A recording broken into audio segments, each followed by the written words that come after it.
Hello friends, class 9th ICSE से chapter चल रहा है हमारा कोऑर्डिनेट ज्योमेट्री एक्सरसाइज 19.2 स्टार्ट करते हैं। अब ये जो एक्सरसाइज है ये ग्राफ के ऊपर बेस्ड है, तो मैं आपको इस एक्सरसाइज के 2-3 बढ़िया क्वेश्चन करके दिखा देता हूँ। फिर क्योंकि क्योंकि ग्राफ बनाने का पैटर्न हर क्वेश्चन में ही सेम होता है, तो फिर आगे हमें सारे क्वेश्चन करने की जरूरत नहीं है। लेकिन आपको जितने क्वेश्चन कराऊंगा उससे आपको ग्राफ बनाना एकदम परफेक्ट हो जाएगा। अब सबसे पहले क्वेश्चन का पहला पार्ट मैंने लिख दिया है, 2x plus y plus 3 is equal to 0 का हमें ग्राफ ड्रॉ करना है। अब ग्राफ ड्रॉ करने के लिए मुझे यहाँ पर x और y की कुछ सेटिस्फाइड वैल्यूज चाहिए। उसका मतलब क्या है कि ऐसी x और y की वैल्यू दीजिए जो इस इक्वेशन को सेटिस्फाई करे। वो कैसे करेंगे? सबसे पहले क्या करें, इस पर्टिकुलर इक्वेशन से या तो आप x की वैल्यू निकाल लें या तो आप y की वैल्यू निकाल लें, ये आपकी चॉइस है। तो देखो यहां से मैं y की वैल्यू निकाल रहा हूं, तो y इज इक्वल टू कितना हो जाएगा, -2x और -3। अब देखिए नेक्स्ट, एक ब्लॉक बनाइए, ठीक है।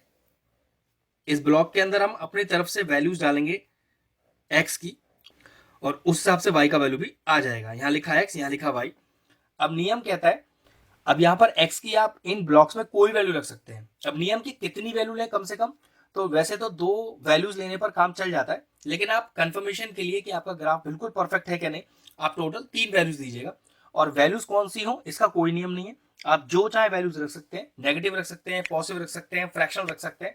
बस ध्यान रखिएगा x की ऐसी वैल्यू रखेगा जिससे y का वैल्यू डेसिमल के एक प्लेस के बाद पूरा पूरा चला जाए, ठीक है। चलिए अब सबसे आसान वैल्यूज की बात करते हैं। मैं x की वैल्यू रख देता हूं 0, 1 और 2। मैंने आपसे कहा ना कि x की आप जो चाहे वैल्यू रख सकते हैं, कोई दिक्कत नहीं है, ठीक है। तो सबसे पहले x में 0 डालते हैं और देखते हैं y का वैल्यू कितना आएगा। तो ये आया y इज इक्वल टू 0 -3। तो पहला y का वैल्यू आ गया -3 जब x का वैल्यू है 0, ठीक है। इसी तरह से आप x की जगह 1 पुट करते हैं, तो y is equal to -2 into 1 -3। तो y इज इक्वल टू -2 -3, तो ये आ गया आपके पास -5। अब x की जगह 2 पुट करते हैं, तो y is equal to -2 into 2 और -3, ये हो गया -4 -3 and y is equal to -7। 3 values लेंगे तो हमेशा आपके लिए ग्राफ बनाना आसान रहेगा। अब इन 3 वैल्यूज को कैसे ग्राफ पे प्लॉट करना है वो देखते हैं। चलिए ग्राफ मैंने आपके सामने रख दिया। सबसे पहले ग्राफ को आपको ड्रॉ करके दिखाता हूँ। सबसे पहले हम क्या बनाएंगे, एक्स एक्सिस और वाई एक्सिस, ठीक है। ये देखिए, ये मैंने अपना डाला अब एक्स एक्सिस, ठीक है। अब ये हो गया मेरे पास x, ये हो गया x डैश, इसको आप -x भी लिख सकते हैं। ये हो गया y और नीचे हो गया y डैश, इसको y डैश को आप -y भी लिख सकते हो। जहां दोनों एक्सिस इंटरसेक्ट करें उसे बोलते हैं ओरिजिन। आप प्लॉटिंग करें यहाँ पर 1 2 3 4 5, इस तरह से यहाँ पर -1 -2 -3 -4। वैसे इनको प्लॉट करने का कोई वो नियम नहीं है, आप जितने चाहे नंबर प्लॉट कर सकते हैं। इस तरह से देखना कि आपको x की यहाँ पर 0 1 2 0 1 2, तो ऑलरेडी आपके तीनों वैल्यूज इसमें आ चुकी हैं, तो ऐसा नहीं है कि इसमें आपको काफी आगे तक जाना है। उतनी वैल्यूज यहाँ पर प्लॉट कीजिए जो आपकी x की वैल्यू यहाँ प्लॉट हो जाए। इसी तरह से y देखो, आपको y -7 तक चाहिए, तो आपको y के माइनस में 7 मिल जाए, बस इतना ही आपका काम है। अब यहाँ पर प्लस में 1 2 3 का तो जरूरत ही नहीं, क्योंकि आपके पास पॉजिटिव वैल्यू है ही नहीं y की, तो ठीक है, लेकिन प्लॉट कर देते हैं। अब आते हैं y की नेगेटिव वैल्यूज पर, तो -1 -2 -3 -4 -5 -6 और -7, क्योंकि मैक्सिमम वैल्यू -7 ही है, तो बस अब आगे प्लॉट करने का इसमें कोई जरूरत नहीं है। ग्राफ बिल्कुल तैयार है प्लॉट होने के लिए। तो पहला पॉइंट क्या था, x का 0 y का -3। तो चेक करो, ये x एक्सिस है, x का 0 ये रहा और y का -3, तो पक्की बात नीचे आना पड़ेगा -3 पर। ये लीजिए, तो ये हो गया 0, -3। नेक्स्ट है x का +1 y का -5, तो x का +1 ये रहा और y का -5 देखिए ये रहा, है ना, x का +1 y का -5, तो पॉइंट हो गया 1, -5। नेक्स्ट है 2, -7, तो x का 2 y का -7, ये लीजिए, ये देखिए फिर से 2 के नीचे ही आ रहा है -7 तक, ठीक है। ये हो गया आपके पास 2, -7, तीनों पॉइंट प्लॉट हो गए। अब स्केल की हेल्प से इन तीनों पॉइंट्स को जोड़ दीजिए, आपका ग्राफ तैयार हो जाएगा। ये लीजिए, ठीक है, दोनों एरोस लगा दीजिएगा और इस लाइन पर इसकी इक्वेशन लिख दीजिए, क्या है, 2x + y is equal to -3, ठीक है। हमारा ग्राफ बिल्कुल तैयार है। एक चीज की कमी रह गई, इसमें स्केल लिखना। अब स्केल क्या चीज होती है कि ये जो एक एक ब्लॉक की दूरी है ये कितना सेंटीमीटर है, तो आप समझो मैंने यहाँ पर एक यूनिट को एक एक सेंटीमीटर एक्स में भी और वाई में भी, क्यों 0 1 2 3 4 ही तो यूज किया था, और यहाँ पर ये जो 0 1 2 है वो सेंटीमीटर है, तो मैंने मतलब एक जो यूनिट है, एक जो पिच का ब्लॉक है वो 1 सेंटीमीटर के बराबर है एक्स में भी और वाई में भी। तो कैसे लिखूंगा, for both x and y axes, क्या है मेरा scale, 1 unit is equal to 1 centimetre. अब मेरा ग्राफ पूरी तरह से कंप्लीट हो गया। ये लीजिए फर्स्ट पार्ट क्लियर हो गया। सेकंड पार्ट करते हैं, पहले पार्ट का सेकंड क्वेश्चन करते हैं। इक्वेशन मैंने लिख दी, बिल्कुल सेम तरीका है वही बनाने का जैसे हमने फर्स्ट पार्ट में बनाया। अब जो इक्वेशन दी है उसको किसी एक सिंगल वेरिएबल के इक्वल में रखो, तो इस बार मैं एक्स के इक्वल में रख लेता हूँ। रखने को तो आप वाई के इक्वल में भी रख सकते थे, ठीक है। ये हो गया x is equal two plus 5y और प्लस का 4। तो इस बार मुझे y का वैल्यू रखना पड़ेगा और x का वैल्यू खुद निकल के आएगा, ठीक है। चलिए, तो कितनी वैल्यू रखेंगे y की, यहाँ पर 3 वैल्यूज रख लेते हैं, आसान रहेगा हमेशा। तो मैंने इस बार रखा, क्या कोई भी रखते हैं, 0 रख लिया, मैंने रखा -1 -2, आपको जो चाहे वैल्यूज रखते हैं, 0 1 2 3 रख सकते हैं, जो आप चाहो वो रख सकते हैं, ठीक है। आसान वैल्यूज रखिएगा जो आप इजीली सॉल्व कर सको। तो y की सबसे पहले 0 डालिए, तो x is equal to 5 × 0 plus 4, यहाँ डाल रहा हूँ y की वैल्यू। तो यहाँ से x कितना आ गया, x आ गया मेरे पास +4। इस बार y में डालूंगा -1, तो x इज इक्वल टू 5 × -1 + 4, तो x इज इक्वल टू -5 + 4, और वैल्यू कितना आ गया, x इज इक्वल टू -1। अब पुट करूंगा y में -2, तो x इज इक्वल टू 5 × -2 और +4, ये आ गया आपके पास -10 + 4, और x का वैल्यू आ गया -6। तो अब ये 3.40 -1, -1 और -6, -2 मुझे प्लॉट करना है अपने ग्राफ पे। ग्राफ मैंने रख दिया है, बस अब इसको सही से मैं पहले प्लॉट कर लेता हूँ। तो चलिए, ये मैंने बनाया अपना y एक्सिस, ठीक है। फिर मैं बनाऊंगा अपना x एक्सिस, ये लीजिए, ठीक है। ये मैंने डाला x, ये डाला मैंने -x, फिर ये मैंने डाला y, और ये मैंने डाला माइनस का y। प्लॉटिंग करते हैं, ये हो गया ओरिजिन जिसके कोऑर्डिनेट 0 0 होते हैं, फिर ये 1, ये 2, ये 3, ये 4। देखो x में +4 चाहिए आपको, तो 4 तक की वैल्यू आ गई। अब देखो x में नेगेटिव वैल्यू क्या है, -6, तो आपके यहाँ पर -6 आ जाना चाहिए। -1 -2 -3 -4 -5 और -6, ठीक है। एरो लगा दीजिएगा। ऐसे y में देखो, y में आपको नेगेटिव वैल्यूज ही चाहिए सारी, तो चलो 1 2 3 प्लॉट कर लो। और यहाँ हो गया -1 -2 -3 -4 -5। वैसे आंसर तो -1 -2 चाहिए, तो बस आगे प्लॉट करने की जरूरत नहीं है। चलिए प्लॉटिंग करते हैं। x का 4, y का 0, तो x का 4 ये रहा और y का 0 यहीं लाई करेगा, तो 4, 0। नेक्स्ट है x का -1, y का -1।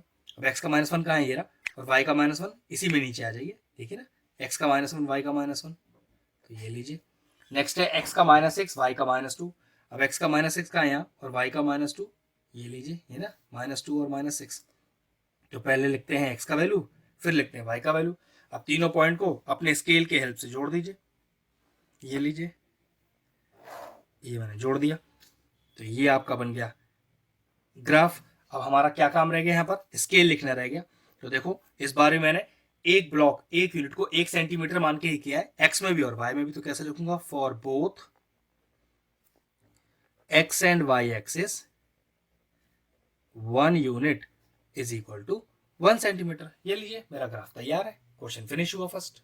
चलिए क्वेश्चन नंबर 4 स्टार्ट करते हैं। एक बढ़िया क्वेश्चन है, कह रहा है draw the graph of the following equation दी हुई है and find the area of a triangle formed by the line and the coordinate axis. Line मतलब जो हमें लाइन दी हुई है, एंड कोऑर्डिनेट एक्सिस का मतलब होता है एक्स एक्सिस और वाई एक्सिस, और लाइन के साथ जो ट्राइंगल बनेगा उसका एरिया निकालना है। एक चीज दी है इसके पहले क्वेश्चन में दिया हुआ है कि take 2 centimetre is equal to 1 unit, मतलब हम 2 सेंटीमीटर को हमेशा 1 मानेंगे। तो देखो कैसे बनाना है। सबसे पहले इस इक्वेशन को किसी एक सिंगल वेरिएबल के इक्वल ले लो, तो मैं x के इक्वल लूंगा, तो देखो 4x इज इक्वल टू कितना हो जाएगा, 3y माइनस का 12, फिर x इज इक्वल टू हो जाएगा 3y माइनस 12 और अपॉन 4। ब्लॉक बनाइए जैसे हमने पीछे वाले क्वेश्चनों में बनाया है, अभी वैसे ही बनाइए जैसे आपने सीखा है। फिर इस स्केल को कैसे यूज करना है वो मैं आपको सिखा दूंगा। यहाँ रखा x, यहाँ रखा y, क्योंकि इक्वल में y है तो y की अपनी तरफ से वैल्यू पुट कीजिएगा, ठीक है। फिर x की वैल्यू अपने आप आ जाएगी, और उस x की वैल्यू को फिर स्केल के हिसाब से कैसे यूज करना है वो देखेंगे। चलिए सबसे पहले मैं क्या करता हूँ, मैं पहले y की वैल्यू 0 पुट करता हूँ। चलिए y में 0 डालिए, तो x is equal to 0 minus 12, तो ये हो गया minus 12 upon 4, that is equal to minus 3। ठीक है, अब यहाँ y में क्या पुट करें, एक चीज का भी ध्यान रखना है कि y में ऐसी कोई वैल्यू पुट कीजिएगा जिससे x की वैल्यू डिवाइड भी हो तो एक डेसिमल प्लेस के बाद एग्जैक्ट कट जाए। देखो मैं बताता हूं जरा, जैसे मान लो y की जगह 1 डाल रहा हूं, ध्यान से देखिएगा, तो 3 इंटू 1 इज 3 माइनस 12 अपॉन 4। ठीक है, उसके बाद देखो 3 माइनस 12 इज माइनस 9 अपॉन 4। अब क्या करें, इस माइनस 9 अपॉन 4 को डिवाइड करते हैं, तो देखो जरा 4 से अगर मैं डिवाइड करूं 9 को, माइनस तो बाद में लगा ही दूंगा, तो 4 टू 8, ठीक है, पॉइंट के बाद 0 आया, फिर 4 टू 8 2 और 4 5 20। तो आप देख सकते हो ना डेसिमल के बाद 2 प्लेस आ गए। सॉरी, आप y की वैल्यू 1 नहीं रख सकते क्योंकि आप इस ग्राफ पर वही वैल्यू प्लॉट कर सकते हो जो डेसिमल के बाद एक प्लेस तक चली जाए। तो इसका मतलब ये हुआ कि आप यहां पर y की वैल्यू 1 तो नहीं रख पाएंगे। चलो 2 रख के देखते हैं, y की वैल्यू 2 रखते हैं, तो हो गया 3 टू 6, 6 माइनस 12, 6 माइनस 12 हो गया आपके पास माइनस का 6 अपॉन 4, ये हो गया आपके पास माइनस का 3/2, जो कि आएगा माइनस का 1.5। डेसिमल के बाद सिंगल वैल्यू है ना, हाँ बिल्कुल इसको आप रख सकते हो। ठीक है, चलिए माइनस 2 रख के देखते हैं एक बार, तो ये हो गया 3 into minus 2 is minus 6 minus 12, तो ये हो गया माइनस का 18, तो माइनस का 18 अपॉन 4, जो कि हुआ माइनस का 9 upon 2, that is equal to minus का 4.5। तो चलिए माइनस का 4.5 रख दीजिए। तो चलिए इसका ग्राफ ड्रॉ करते हैं, तो पॉइंट्स तो हमने बना लिए। अब इसका ग्राफ ड्रॉ करने में हमें किस चीज का ध्यान रखना है, देखिए स्केल क्या दिया हुआ है, जिसमें लिखा हुआ है 2 सेंटीमीटर इक्वल टू 1 सेंटीमीटर। उसका मीनिंग बताता हूँ। अब सबसे पहले आप क्या करें, अपनी लाइंस ड्रॉ करें एक्स एक्सिस और वाई एक्सिस की। पहले मैंने वाई एक्सिस किया है, अब करता हूँ एक्स एक्सिस। ये देखिए यहाँ एक्स, ये हो गया एक्स डैश, ये हो गया वाई, और नीचे हो गया वाई डैश। अब इस स्केल ने जो 2 सेंटीमीटर से 1 यूनिट दिया है, उसने क्या चेंज डाला मेरे ग्राफ पे वो देखिए। दोनों कोऑर्डिनेट एक्सिस, एक्स एक्सिस और वाई एक्सिस को ही कोऑर्डिनेट एक्सिस बोलते हैं, उसके इंटरसेक्शन पॉइंट को ओ माना, इसको ओरिजिन बोलते हैं। अब यहां पर मैं 1 2 3 4 नहीं ले सकता क्योंकि एक यूनिट 2 सेंटीमीटर है ना, तो उसे मुझे 2 4 6 8 ऐसे ही लेना पड़ेगा। इधर देखिए माइनस का 2, माइनस का 4, माइनस का 6, माइनस का 8, आगे चाहे तो गिनती बढ़ा सकते हैं। ऐसी वाई एक्सिस में भी 2 4 6 8, ऐसे नीचे देखिए माइनस का 2, माइनस का 4, माइनस का 6 और माइनस का 8। ठीक है, मतलब ये हुआ कि जो स्केल होता है हम उस ब्लॉक की दूरी उतनी ही लेते हैं, बस और कोई चेंज नहीं हुआ। अब प्लॉट करते हैं -3 और 0। अब x का -3 चेक करिए, ये 2 है माइनस का और ये 4 है माइनस का, तो पक्की बात बीच में होगा -3, और y का तो 0 ही है, तो पक्की बात ये पॉइंट हो गया मेरे पास -3, 0। नेक्स्ट है माइनस का 1.5 और 2, x का माइनस का 1.5, अब कहाँ पड़ेगा x का माइनस का 1.5, भाई 0, ये 1 और ये 2, तो 1 और 2 के बीच में 1.5 आएगा, और y का +2, तो ये कहीं यहाँ पर आ जाएगा। ठीक है, तो लिखेंगे माइनस का 1.5, 2। नेक्स्ट देखिए x का माइनस का 4.5, तो 4 ये रहा, ये फिर 5 ये 6, तो 4 और 5 के बीच में, तो -4 और -5 के बीच में -4.5 का ये, और y का -2, तो यहाँ नीचे आ जाइए, तो ये पॉइंट हो गया आपके पास, तो माइनस का 4.5 और माइनस का 2। अब जरा जोड़िए इसको, तीनों पॉइंट को स्केल की हेल्प से जोड़ते हैं। ये लीजिए मैंने जोड़ दिया। अब देखिए जिस ट्राइंगल की हम बात कर रहे थे क्वेश्चन में कि find the triangle form by the line and the coordinate axis, तो देखिए ये वो ट्राइंगल है जो लाइन और एक्स और वाई एक्सिस के बीच में बना है। नाम डाल देता हूं उसका मैं ए, ये ओ ले लेते हैं, और ये हो गया बी। तो ट्राइंगल ए ओ बी, और इसका एरिया क्या होगा, हाफ इंटू बेस, बेस कितना है बी ओ, और हाइट कितना है ओ से ए तक की, तो जेड इज इक्वल टू 4, तो हाफ इंटू बेस, बेस कितना था दूरी भाई 2 और 1 3, और हाइट देखो 4 तक की हाइट है। और ध्यान रखना यहाँ पर आप इसे -3 मत लेना क्योंकि हम दूरी को कभी भी नेगेटिव नहीं लेते। और ये 2 टू द 4 कट गया और आंसर आ गया 3 टू द 6, और क्योंकि एरिया निकाल रहे हैं तो ये हो गया 6 स्क्वायर यूनिट्स। तो फाइनल आंसर आया 6 स्क्वायर यूनिट्स। पर ध्यान इस चीज का रखना है, जो स्केल है 2 centimetre is equal to 1 unit, उसमें करना बस इतना है कि जो हम ये दूरी ले रहे हैं बीच की, ये 2 के गैप में लेनी है। बस क्वेश्चन 4 फिनिश हो गया। चलिए क्वेश्चन नंबर 6 स्टार्ट करते हैं। लिखा है the graph of a linear equation x and y passes through the point 4, 0, 0, 3. Find the value of k if the graph passes through k, 1.5. इस k का वैल्यू निकालना है जब वो ग्राफ इस लाइन पे पास करता हुआ कौन से पॉइंट से पास करेगा, k, 1.5। सबसे पहले करना क्या है, पहले 40 और 03 को प्लॉट करते हैं। 40 का मतलब है x की वैल्यू 4, y की वैल्यू 0। तो देखो x का वैल्यू 4 किधर है और y का 0, पक्की बात यही होगा। तो ये होगा आपका 4, 0। नेक्स्ट है 0, 3, तो x का 0 और y का +3, पक्की बात ये ऊपर पॉइंट आ गया, ठीक है। तो 0, 3, इन दोनों पॉइंट्स को स्केल की हेल्प से जोड़िए और फिर देखिए अपना आंसर हम कैसे निकालेंगे k का वैल्यू।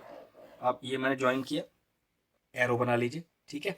अब कह रहा है कि k का वैल्यू निकालिए जब पॉइंट k, 1.5 कहां से पास करेगा। तो चेक करो कहां से पास करेगा, 1.5 y है ना, k तो x का वैल्यू है, तो y पर 1.5 देखो कहां आएगा, 1.5 y पर यहां आएगा ना।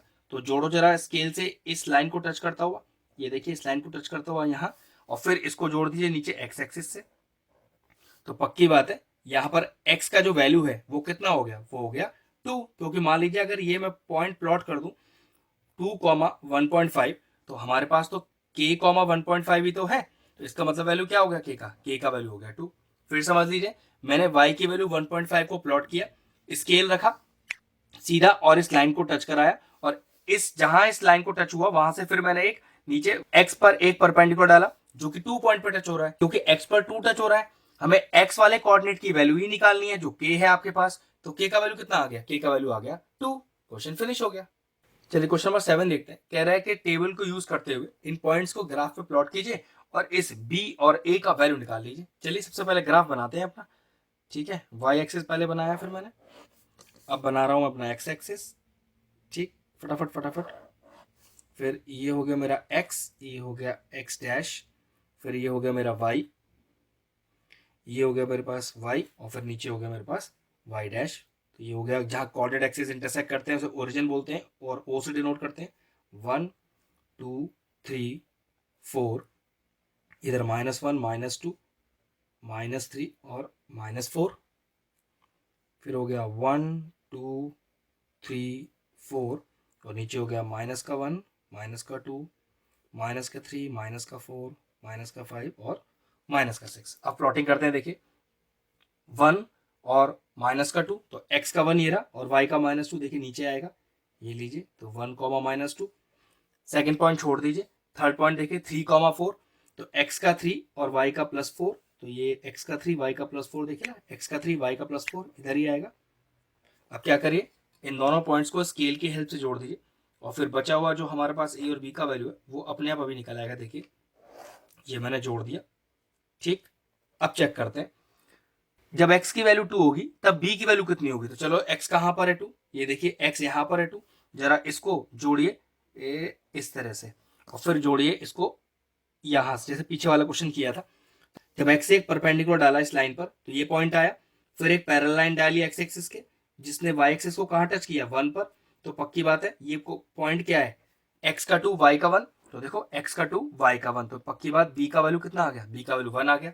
चलिए नेक्स्ट, अब y का -5, तो चेक करो y का -5 किधर है, ये रहा y का -5, क्योंकि y का -5 y एक्सिस पर ही लाई करता है, तो ये बात तो कंफर्म है कि इसका x कोऑर्डिनेट 0 होगा। तो x कोऑर्डिनेट 0 होगा मतलब कि a की वैल्यू क्या हो जाएगी, 0 हो जाएगी। ये लीजिए b का वैल्यू आया मेरे पास 1 और a का वैल्यू आया 0।